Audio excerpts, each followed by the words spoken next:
네, 안녕하세요. 네, 반갑습니다. 시청자님 어떤 종목 고민되실까요? 네, SK케미칼, 롯데케미칼 매수 롯데케미칼, 네, 매수가와 네. 비중 어떻게 되실까요? 네, 98,200원에 한 20%, 25% 사이입니다. 네, 지금 매수가 비중 얘기를 해주셨고 어떤 부분이 가장 고민이신 걸까요? 좀 10만 원 넘게 예상했는데 계속 내려가지고 걱정이 많이 돼요. 네, 지금 네. 당장 고민이 되실 것 같은데 전문가님, 이 네. 종목 예. 지금 대응 전략 우리가 어떻게 세워가면 좋을까요? 우선 최근에 배터리 열폭주를 늦추는 난연 플라스틱에 대한 네. 개발 뉴스가 있지만 하지만 이제 이게 롯데케미칼이라는 이 기업 덩치가 네. 워낙에 큽니다. 시가총액이 맞아요. 크다 보니까 단순히 이 배터리 화재 관련돼서 어떤 실적이 바로 연결이 될 수 있는 그런 모멘텀은 네. 또 아닙니다. 이 재료가 가지고 있는. 그렇기 때문에 사실 방향성을 돌리기에는 힘든 재료인 것이 사실이고요.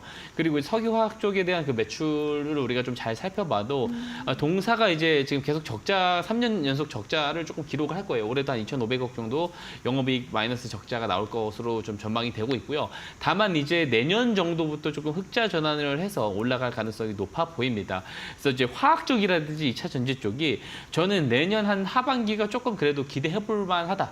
기대해볼 법하다라고 저는 생각을 하고 있기 때문에 이 주가의 어떤 흐름상 바닥을 잡고 방향성을 돌리는 지점은 내년까지는 조금 봐야 되지 않을까 싶어요. 그리고 롯데케미칼 같은 경우 우리가 어떤 내년 또 후년 컨센서스를 감안하더라도 지금 시가총액이 그래도 되게 조금 부담스러운 것은 사실입니다. 그래서 기간적인 조정뿐만 아니고 가격적인 조정도 저는 추가적으로 나올 가능성이 있다라고 보고 있고요.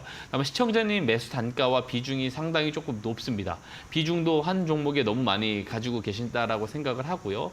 그리고 매수 가격도 너무 높은 상황이라서 그렇게 물론 이제 우리가 긴 추세로 봤었을 때는 많이 높은 단가는 아닙니다만 그래서 지금 경우에 제가 어떤 좀 대응 이야기를 좀 드리고 싶냐면 이렇게 대형주와 단기적인 모멘텀이 없는 상황에서는 좀 이런 공식을 조금 기억을 해보시면 좋습니다. 제가 차트 보면서 간단하게 조금 설명해 보겠습니다.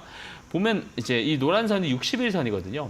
이게 보통 이렇게 대형주들이 모멘텀이 없이 또는 이제 실적이 조금 부진한 경우는 추세 하락을 하는 경우는 이렇게 60일선을 조금 터치해주면서 조금 조정이 나오는 경우들이 대부분이에요. 그래서 이번에도 만약에 시장이 조금 괜찮아진다. 지금 시장이 좋지 않은데 시장이 조금 리스크가 좀 풀리고 고용에 대한 부담이 덜어지고 연착륙 기대감이 올라가고 금리 인하에 대한 그런 부분들 때문에 유동성이 조금 옥죄어지지 않고 그런 상황들이 오게 됐을 때 기술적으로 반등이 나올 수 있거든요. 그때 이제 60일선 터치할 가능성이 있다고 보고요.